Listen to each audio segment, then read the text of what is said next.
कहानी की शुरुआत में हम एक लड़की को देखते हैं जो रोड के बीचों बीच अपनी जान देने के लिए लेटी हुई है। कुछ ही देर में उस रोड पर एक गाड़ी आती दिखाई देती है। लड़की, जिसका नाम लीसा है, जैसे ही उस गाड़ी को अपनी ओर आता देखती है तो एक दर्दनाक मौत के डर से उसका इरादा बदल जाता है। वो घबराकर सड़क से उठती है और किनारे पर चली जाती है। वो गाड़ी वाला इंसान भी लीसा की मदद के लिए नहीं रुकता। वो उसे नजरअंदाज करके आगे निकल जाता है, जैसे उसने कुछ देखा ही ना हो। लीसा की जिंदगी बिल्कुल भी ठीक नहीं चल रही थी। दरअसल आज उसकी बेटी का जन्मदिन है, लेकिन दुख की बात यह थी कि उसकी बेटी अब इस दुनिया में नहीं रही। तभी हम देखते हैं कि जो गाड़ी कुछ देर पहले लीसा को इग्नोर करके आगे निकल गई थी, उसे शायद अपनी गलती का एहसास होता है। इसलिए वो आदमी अपनी गाड़ी रिवर्स करके लीसा के पास लाता है। गाड़ी के अंदर बैठा एडम नाम का आदमी लीसा से पूछता है, क्या तुम ठीक हो? लीसा जवाब देती है, हाँ मैं ठीक हूँ, मुझे कुछ नहीं हुआ। इस पर एडम उसे बताता है कि यह इलाका बहुत सुनसान है और यहाँ से शहर काफी दूर है। अगर तुम चाहो तो मैं तुम्हें शहर तक लिफ्ट दे सकता हूँ। लीसा मान जाती है और फौरन उसकी गाड़ी में बैठ जाती है। सफर के दौरान एडम पूछता है, तुम अकेली इस सुनसान जगह में क्या कर रही थी? लीसा उसे बताती है कि आज मेरी बेटी का जन्मदिन है, जिस वजह से वो आज मुझे बहुत याद आ रही है। पर बदकिस्मती से वो अब इस दुनिया में नहीं है और मैं बिल्कुल अकेली रह गई हूँ। इस दुनिया में ऐसा कोई नहीं जिसे मैं अपना कह सकूं। लीसा की ये बात सुनकर एडम कहता है, तो शायद इसी वजह से तुम रास्ते के बीचों बीच मरने के लिए लेटी हुई थी। जवाब में लीसा कहती है, मैं मरना नहीं चाहती, बस एक बार किसी तरह अपनी बेटी से मिलना चाहती हूँ। तभी लीसा कार का रेडियो ऑन कर लेती है। रेडियो पर एक न्यूज चल रही होती है। रिपोर्टर बताता है कि जंगल में एक सीरियल किलर घूम रहा है और आज सुबह ही इस किलर ने 2 और लड़कियों को मार दिया है। पुलिस के पास उस किलर की तस्वीर तो नहीं है, लेकिन उन्हें हुलिये के बारे में कुछ जानकारी मिली है। कातिल एक गोरे रंग का आदमी है जिसके पास ब्राउन कलर की गाड़ी है और उसके दाहिने हाथ पर एक क्रॉस का निशान है। ये खबर सुनकर लीसा के पैरों तले जमीन खिसक जाती है। रिपोर्टर ने रेडियो पर जिस कातिल का हुलिया बताया था वो कोई और नहीं बल्कि उसके बगल में बैठा एडम ही था। लीसा की नजर जब एडम के दाहिने हाथ पर पड़ती है तो वहाँ वही क्रॉस का निशान देखकर वो बुरी तरह डर जाती है। इससे पहले कि लीसा खुद को बचाने के लिए कुछ कर पाती, तभी एडम अचानक जोर से कार का ब्रेक लगाता है। झटका इतना तेज था कि लीसा का सिर जोर से कार के डैशबोर्ड से जा टकराता है और वो वहीं बेहोश हो जाती है। कुछ देर बाद जब लीसा की आंखें खुलती हैं तो वो खुद को एक अजीब से बंकर में कैद पाती है। वो जगह चारों ओर से लोहे की मजबूत दीवारों से बनी हुई थी। लीसा खुद को इस बंद जगह में कैद पाकर बहुत ज्यादा घबरा जाती है और मदद के लिए चिल्लाने लगती है, लेकिन उसकी मदद करने कोई नहीं आता। हम देखते हैं कि लीसा को एक अलग तरह का सूट पहनाया गया है और उसकी कलाई पर एक अजीब सी घड़ी बांध दी गई है। लीसा उस घड़ी को निकालने की बहुत कोशिश करती है, लेकिन वो इतनी मजबूत थी कि काफी जोर लगाने के बाद भी उसके हाथ से नहीं निकलती। आखिर में जब उसे रियलाइज होता है कि इस जगह से निकलना नामुमकिन है तो वो थक हार कर एक कोने में बैठकर रोने लगती है। तभी अचानक उस चेंबर का दरवाजा खुल गया। लीसा ने देखा कि दरवाजे के दूसरी ओर एक लंबी सुरंग है जिसके आखिरी छोर से रोशनी आ रही थी। लीसा को समझ आ गया कि अगर इस कैद से बाहर निकलना है, इसी सुरंग से होकर जाना होगा। बाहर निकलने का रास्ता देखकर वो खुश हो गई और जल्दी से सुरंग के अंदर चली गई। लेकिन जैसे ही वो अंदर घुसी, अचानक उसके पीछे चेंबर का दरवाजा अपने आप बंद हो गया। ये देखकर लीसा की सांसें रुक गईं। उसे एहसास हुआ कि वो अब पहले से भी ज्यादा खतरनाक जगह में फंस चुकी है। तभी उसके हाथ में बंधे ब्रेसलेट में अलार्म बजने लगा और उस पर 11 मिनट का टाइमर शुरू हो गया। लीसा समझ गई कि उसके पास यहाँ से निकलने के लिए सिर्फ 11 मिनट है, वरना वो हमेशा के लिए यहीं दफन हो जाएगी। जिंदगी और मौत की इस रेस में लीसा अपने हाथों और घुटनों के बल रेंगते हुए तेजी से उस रोशनी की तरफ बढ़ने लगी। लेकिन जैसे जैसे वो रोशनी के करीब पहुंच रही थी, सुरंग का आगे वाला दरवाजा धीरे धीरे बंद होने लगा। ये देखकर लीसा ने अपनी रफ्तार और बढ़ा दी। वो पूरी जान लगाकर आगे बढ़ी, लेकिन जब तक वो दरवाजे के पास पहुंचती वो पूरी तरह से बंद हो चुका था। लीसा को कुछ समझ नहीं आ रहा था कि अब क्या करे। वो हताश होकर चीखने चिल्लाने लगी। तभी उसकी नजर दरवाजे के बगल में बनी एक दूसरी सुरंग पर पड़ी। रास्ता बहुत तंग था, लेकिन लीसा के पास कोई और चारा नहीं था। वो हिम्मत करके उस संकरे रास्ते में घुस गई और काफी मुश्किलों के बाद उसे पार कर लिया। आगे बढ़ते हुए वो एक ऐसी जगह पहुंची जहां 2 रास्ते थे, एक ऊपर से जा रहा था और दूसरा नीचे से। कुछ समझ न आने पर लीसा ने ऊपर वाला रास्ता चुना और घुटनों के बल आगे बढ़ने लगी। लेकिन थोड़ा आगे जाते ही नीचे का फ्लोर ऊपर उठने लगा। यह एक जानलेवा ट्रैप था। अगर लीसा वक्त रहते वहां से नहीं निकलती तो नीचे का फर्श उसे छत से चिपकाकर कुचल देता। डर के मारे लीसा बिजली की रफ्तार से आगे बढ़ी। वो उस जगह के बीच बस पीसने ही वाली थी कि ऐन मौके पर उसका हाथ सुरंग के किनारे तक पहुंच गया और वो अपनी जान बचाकर वहां से निकलने में कामयाब हो गई। खुद को कुचलने से बचाकर उसने सुकून की सांस ली, लेकिन उसे अंदाजा नहीं था कि आगे का रास्ता और भी ज्यादा खौफनाक है। तभी उसकी घड़ी में फिर से अलार्म बजा। आधा समय बीत चुका था और अब उसके पास सिर्फ 5 मिनट बचे थे। वो फिर से आगे बढ़ने लगी। जहाँ थोड़ी दूर जाते ही उसे रास्ते में कोई लेटा हुआ दिखाई दिया। जब वो करीब गई तो देखा कि वो कोई जिंदा इंसान नहीं बल्कि एक बुरी तरह जली हुई लाश थी। उस लाश के हाथ पर भी वैसी ही घड़ी बंधी थी जैसी लीसा के हाथ पर थी। लीसा समझ गई कि यह इंसान भी उसी की तरह यहाँ से निकलने की कोशिश कर रहा था, लेकिन नाकाम रहा और मारा गया। इसका मतलब यहाँ से निकलना लगभग नामुमकिन था। उस लाश को देखकर लीसा की बची कुची उम्मीद भी टूटने लगी, लेकिन उसने खुद को संभाला और लाश को साइड करके आगे बढ़ने लगी। घड़ी में अब सिर्फ 2 मिनट बचे थे। वो तेजी से आगे बढ़ी, लेकिन तभी अचानक लोहे की मजबूत सलाखों ने उसका रास्ता रोक दिया। गया। साथ ही सुरंग की दीवारों से ढेर सारे हीटिंग पाइप्स बाहर निकलने लगे और वो जगह भट्ठी की तरह गर्म होने लगी। लीसा बुरी तरह घबरा गई। उसे लगा कि अब उसकी भी लाश उसी जले हुए इंसान की तरह यहाँ पड़ी मिलेगी। उसे कुछ समझ नहीं आ रहा था। तभी उसकी नजर पीछे पड़ी, जहाँ दीवार का एक छोटा सा हिस्सा खुल गया था। बिना वक्त गंवाए लीसा पीछे की तरफ रेंगती हुई उसके अंदर घुस गई। अगले ही पल एक कांच के दरवाजे ने उस सेक्शन को पूरी तरह बंद कर दिया। जैसे ही लीसा की घड़ी में टाइमर 0 पर पहुंचा, उन हीटिंग पाइप से फव्वारे की तरह आग निकलने लगी। देखते ही देखते पूरी सुरंग आग की लपटों में घिर गई। लीसा जिस छोटे से चेंबर में बंद थी वो पूरी तरह सुरक्षित था, जिस वजह से वो जलने से बच गई। कुछ देर बाद आग बुझ गई और वो पाइप्स वापस दीवारों के अंदर चले गए। लीसा जिस सेक्शन में बंद थी उस चेंबर का दरवाजा खुल गया। लीसा ने अभी अपनी आंखों के सामने जो खौफनाक मंजर देखा था, उस वजह से वो उस सुरक्षित जगह से बाहर नहीं निकलना चाहती थी। लेकिन तभी उस सेक्शन की पिछली दीवार ने उसे जबरदस्ती बाहर धकेल दिया और वो जगह पहले की तरह सुरंग से जुड़ गई। लीसा जैसे ही वहां से बाहर आई, उसकी घड़ी में फिर से 11 मिनट का टाइमर सेट हो गया। वो जैसे ही थोड़ा आगे बढ़ी, तभी उस सुरंग का ऊपरी हिस्सा नीचे आने लगा और जमीन के बिल्कुल करीब आ गया। अब वहां सिर्फ इतना गैप बचा था कि कोई इंसान बस रेंगते हुए ही आगे निकल सके। लीसा अब पूरी तरह से बेबस हो चुकी थी। वो जोर जोर से रोने लगी। जब उसकी नजर घड़ी पर पड़ी तो उसे एहसास हुआ कि उसका वक्त तेजी से खत्म हो रहा है। इसका मतलब था कि अब से ठीक 11 मिनट बाद फिर से उस सुरंग में आग का सैलाब आएगा और उसे जलाकर राख कर देगा। उसने सोचा कि इतनी बुरी मौत मरने से तो अच्छा है कि एक बार फिर यहाँ से निकलने की कोशिश की जाए। इसलिए उसने हिम्मत जुटाई और अपनी जान बचाने के लिए पीठ के बल अपने हाथों के सहारे रेंगते हुए आगे बढ़ने लगी। थोड़ी दूर ऐसे ही रेंगते हुए जाने के बाद सुरंग खत्म हो गई और आगे पानी का एक बड़ा टैंक आ गया। लीसा बहुत ज्यादा थक चुकी थी और प्यास से उसका गला सूख रहा था। उसने लेटे लेटे हाथों की मदद से पानी पिया और अपनी प्यास बुझाई। जब उसने अपनी घड़ी की तरफ देखा तो अब सिर्फ 8 मिनट रह गए थे। पानी के अलावा उसे कोई दूसरा रास्ता नहीं दिख रहा था, इसलिए उसने एक गहरी सांस ली और पानी में उतर गई। पानी में उतरने के बाद उसने देखा कि टैंक काफी बड़ा है। उसे समझ नहीं आ रहा था कि किस तरफ जाना है। वो यहाँ वहाँ पानी में निकलने का रास्ता ढूंढने लगी, लेकिन उसे कोई रास्ता नहीं मिला। दूसरी तरफ जहाँ से वो इस टैंक में उतरी थी वो रास्ता भी बंद हो चुका था। अब उसकी सांसें भी फूलने लगी थीं। तभी टैंक में ऊपर की तरफ एक दरवाजा खुला। लीसा जल्दी से तैरते हुए उस दरवाजे से बाहर निकल आई। बाहर निकलते ही उसने जोर जोर से सांसें लीं और आगे का रास्ता तय करने लगी। लेकिन लीसा इतनी ज्यादा थक चुकी थी कि आगे बढ़ना उसके लिए मुश्किल हो रहा था। कुछ ही देर में भारी थकान की वजह से बीच रास्ते में ही उसकी आंख लग गई।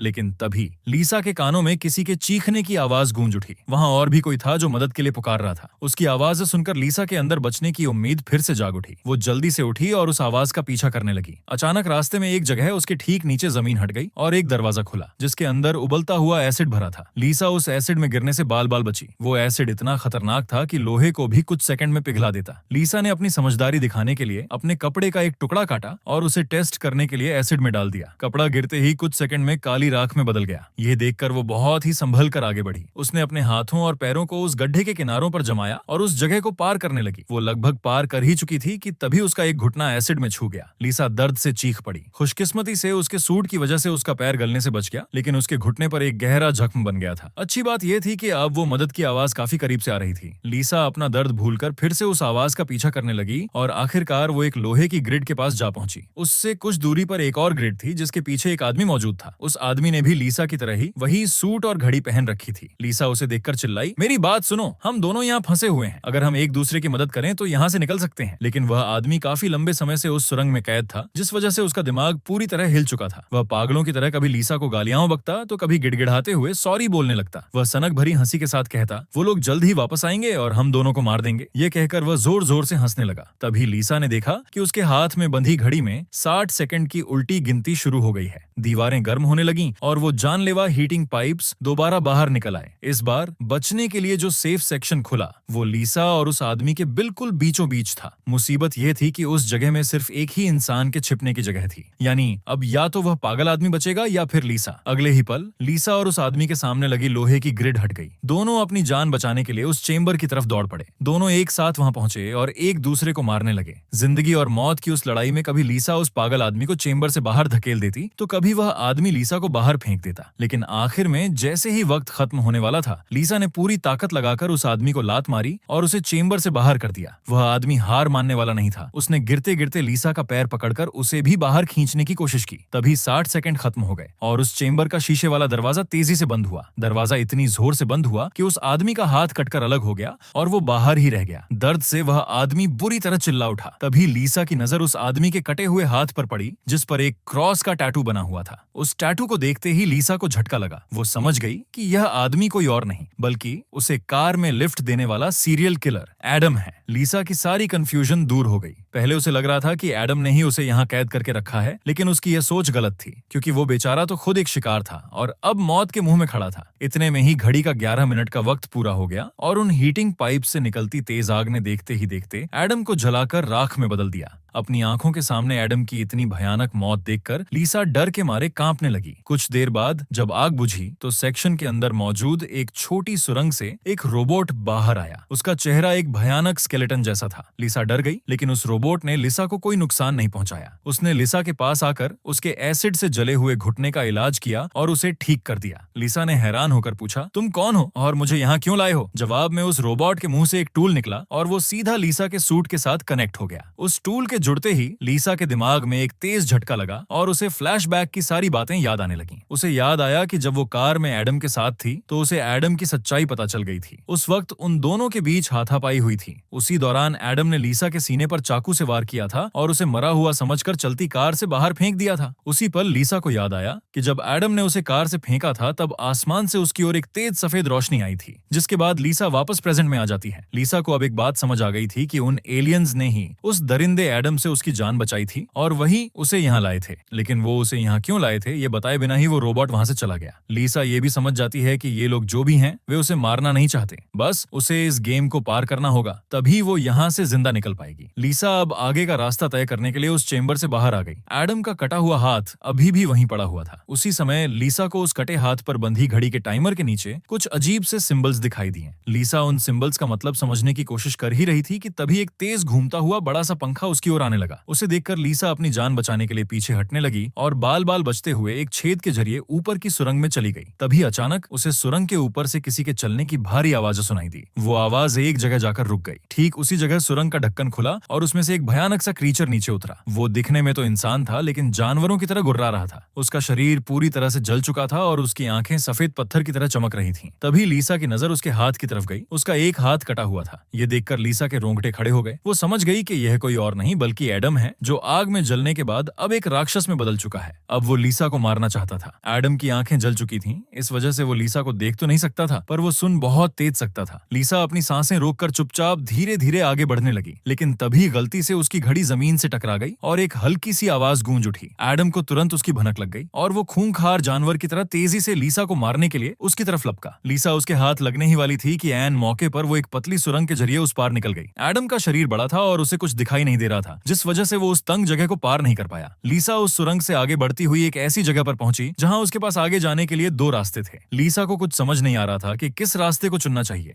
बहुत सोचने के बाद जब कोई इशारा नहीं मिला तो उसने एक अंदाजे से लेफ्ट वाली सुरंग में घुसना सही समझा। सुरंग के बाहर निकलते ही वो एक कमरे में पहुंची जिसकी चारों ओर कांच की दीवारें थीं। उन दीवारों पर लीसा को उसके पैदा होने से लेकर अपनी बेटी को जन्म देने तक की सारी यादें फिल्म की तरह दिखाई दे रही थीं। वहां लीसा ने यह भी देखा कि किस तरह उसकी अपनी लापरवाही की वजह से उसकी बेटी की जान चली गई थी। अपनी बेटी को याद करके और अपनी गलती का पछतावा करते हुए लीसा फूट फूट कर रोने लगी। तभी उसने देखा कि ऊपर छत से एडम फिर से उसका पीछा करते हुए आ रहा है। लीसा ने खुद को संभाला और उसे जान छुड़ाकर एक दूसरी सुरंग में भाग गई। वहां पहुंचकर उसने कुछ ऐसा देखा जिससे उसकी खुशी का ठिकाना नहीं रहा। उसने देखा कि सुरंग के खत्म होने पर बाहर नीला आसमान चमक रहा है। अपनी आजादी को इतने करीब से देखकर लीसा में दोबारा हिम्मत आ गई, लेकिन उस सुरंग को पार करने के लिए उसे एक बेहद मुश्किल और कंटीले रास्ते से होकर गुजरना था। अब टाइमर में सिर्फ 60 सेकंड का वक्त बचा था। अगले ही पल दीवार से वो जानलेवा हीटिंग पाइप्स भी बाहर निकल आए, जो 60 सेकंड खत्म होते ही उस जगह को आग के दरिया में बदलने वाले थे। लीसा के पास सोचने का वक्त नहीं था। बिना एक पल गंवाए वो उन कांटेदार तारों के नीचे से रेंगते हुए जाने लगी। वो नुकीले तार उसकी बॉडी में घुसकर उसकी पीठ को बुरी तरह से काट रहे थे। लीसा असहनीय दर्द में थी और उसकी पीठ से बहुत ज्यादा खून बहने लगा था, लेकिन लीसा ने खुद की परवाह नहीं की और दर्द को सहन करते हुए धीरे धीरे उस नीले आसमान की तरफ बढ़ने लगी।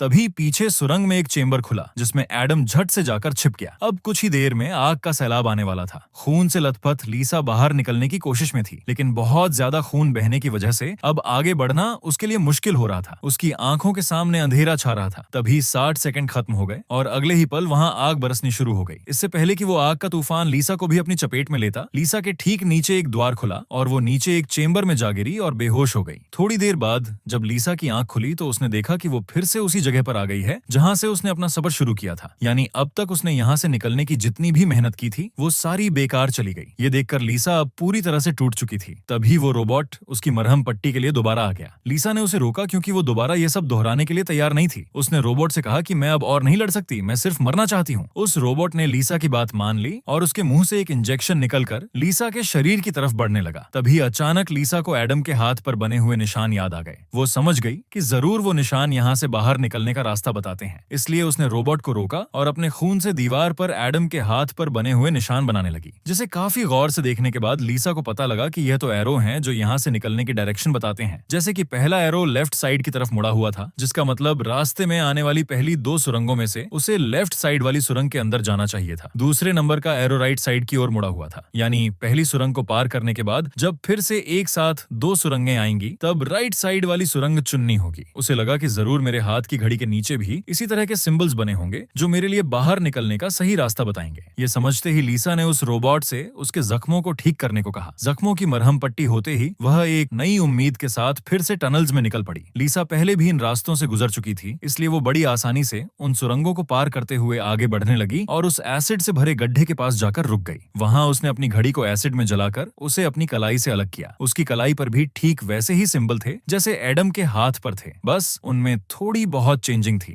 लीसा उस जली हुई घड़ी को अपने हाथों में लिए हुए आगे बढ़ने लगी और उस जगह पर पहुंच गई जहां उसने पहली बार उन 2 टनल में से लेफ्ट वाले टनल को चुना था। लेकिन सिंबल्स के मुताबिक सही रास्ता राइट वाली सुरंग थी। वो जल्दी से राइट वाली सुरंग में चली गई, जहां आगे जाकर उसे 2 और सुरंगें मिली जिनमें सही सुरंग लेफ्ट वाली थी। इसी तरह लीसा अपने हाथ पर बने निशानों की मदद से हर बार सही रास्ता चुनकर आगे बढ़ रही थी। लेकिन तभी एक बार फिर से एडम उसके पीछे पड़ गया। यहाँ लीसा ने समझदारी से काम लिया। एडम को गुमराह करने के लिए उसने अपनी घड़ी एक सुरंग के अंदर फेंक दी और खुद दूसरी सुरंग में छिपकर बैठ गई। एडम घड़ी की आवाज का पीछा करते करते दूसरी सुरंग में घुस गया। एडम के जाते ही जब लीसा ने अपनी कलाई पर बने सिंबल्स चेक किए तो उसे अपनी गलती का एहसास हुआ। उसे पता चला कि उसने एडम को जिस सुरंग में भेजा था वही सही सुरंग थी। ये देखकर लीसा बहुत ज्यादा परेशान हो गई। अब उसके पास कोई दूसरा रास्ता नहीं था, इसलिए उसे मजबूरी में धीरे धीरे उसी टनल में घुसना पड़ा जिसमें एडम गया था। ये टनल काफी अजीब सा था। इसकी दीवारें पत्थर या लोहे की नहीं थीं, बल्कि ऐसा लग रहा था जैसे ये टनल किसी बड़े जानवर का पेट हो। लीसा धीरे धीरे आगे बढ़ने लगी। थोड़ा आगे जाकर उसने देखा कि उसकी घड़ी सामने पड़ी हुई है, लेकिन एडम भी वहीं मौजूद है। एडम अब देख नहीं सकता था, इसलिए लीसा ने चुपके से उस घड़ी को उठा लिया। पर तभी घड़ी में 60 सेकंड्स लेफ्ट का अलार्म बजने लगा। उसकी तेज आवाज से एडम को लीसा की भनक लग गई और वो खूंखार तरीके से